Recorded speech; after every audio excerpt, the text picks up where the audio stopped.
ሰላምታን በተመለከተ ሰላምታ የሚከለከለው በጸሎተ ሐሙስ ቀን ብቻ ነው እንጂ ሙሉ ሰሙነ ሕማማት ሰላምታ አይከለከልም። ሲጀመር ሰላምታ የሚከለከልባቸውን ጊዜያት የሉም። በቤተ ክርስቲያን ንጹህ ሰላምታ፣ ቅዱስና ልዩ ሰላምታ አይከለከልም። ለምንድነው በጸሎተ ሐሙስ ሰላምታ የሚከለከለው ለምንድነው ቢባል ያው እንደሚታወቀው ሐሙስ ማታ ጌታችን መድኃኒታችን ኢየሱስ ክርስቶስን ይሁዳ ጌታን በመሳም ወይም በሰላምታ አሳልፎ የሰጠበት ቀን ነውና ያንን ለማሰብ ሲባል በዕለተ ሐሙስ ሰላምታ ይከለከላል።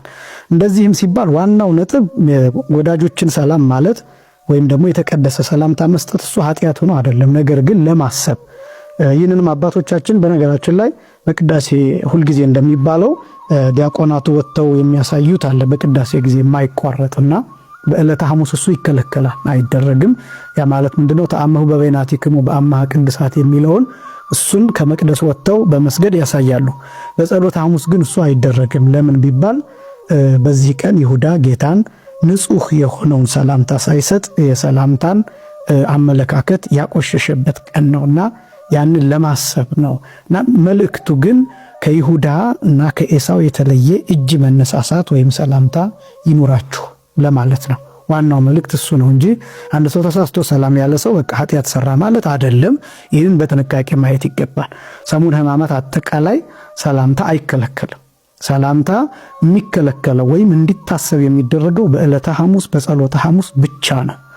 እሱም ደግሞ ዋናው ነጥብ ከይሁዳ ከኤሳው የተለየ ሽንገላ የሌለባትን ሰላምታ ተለዋወጡ ለማለት እንጂ ሰላምታ መቀያየር ኃጢአት ነው ማለት አይደለም። ነገር ግን ለማሰብ ያህል እንታቀባለን። አንድ ክርስቲያን ሰላም ሊነን ሲመጣ ዛሬ እኮ ሰላምታ የለም፣ ምክንያቱም ይሁዳ ጌታን አሳልፎ የሰጠበት ቀን ነው በሰላምታ ስለዚህ ሰላምታችን ንጹህ ይሁን ብለን ተማምረን እንለያይበታለን ማለት ነውና ይህን ነጥብ ለማስቀመጥ እንጂ ሰላምታ በራሱ ኃጢአት ነው ለማለት አይደለም። አንዳንዶች ሰዎችን ለመዝጋት ስለሚጠቀሙበት ነው። ይሄ ስህተት ነው።